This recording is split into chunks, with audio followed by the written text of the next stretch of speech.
It's very weird. Menacingly, Cronus, who was my dad, devoured all of his kids so that they wouldn't overthrow him. When I grew up, I wanted to fearlessly free my brothers and sisters and go to war against Cronus and the Titans. People loved me so much that they hosted the Olympic Games. It's pretty good to be king of the gods.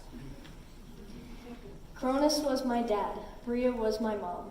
Devouring all the kids so that they wouldn't overthrow him, Cronus began to act out his plan. Rhea was furious and she tricked Cronus into eating a stone wrapped in cloth. She then hid me in Crete where I was raised by nymphs. When I got older, I planned to approach Cronus and give him, disguised as a cupbearer, and give him a drink so vile that he would puke out the kids. Cronus threw up the kids along with the rock.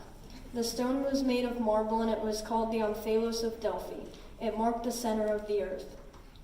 After I freed them, I took my brothers and sisters to Mount Olympus where we were known as the Olympians.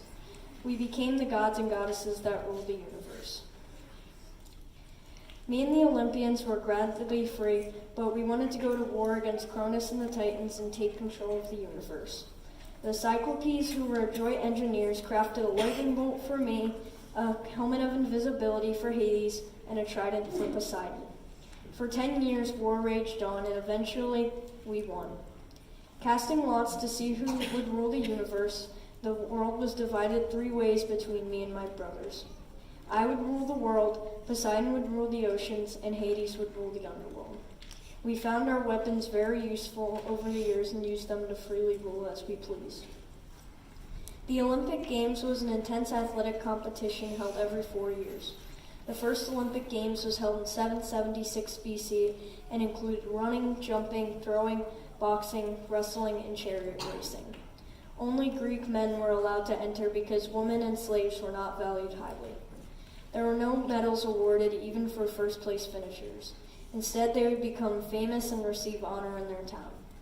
In the middle of the festival, the people always had a barbecue where they ate many cows. But before they ate, they would always offer 1 cow to me. Although my dad did not want me to live, I became one of the most powerful figures in Greek mythology. Against all odds, I was able to align with my brothers and sisters and defeat Cronus and the Titans. People revered me so much that they hosted a ceremony dedicated to honoring me. Most significantly, people still wait patiently today to watch the Olympic Games. Even though I was not a real person, I still made a lasting impact on the world because I was king of the gods.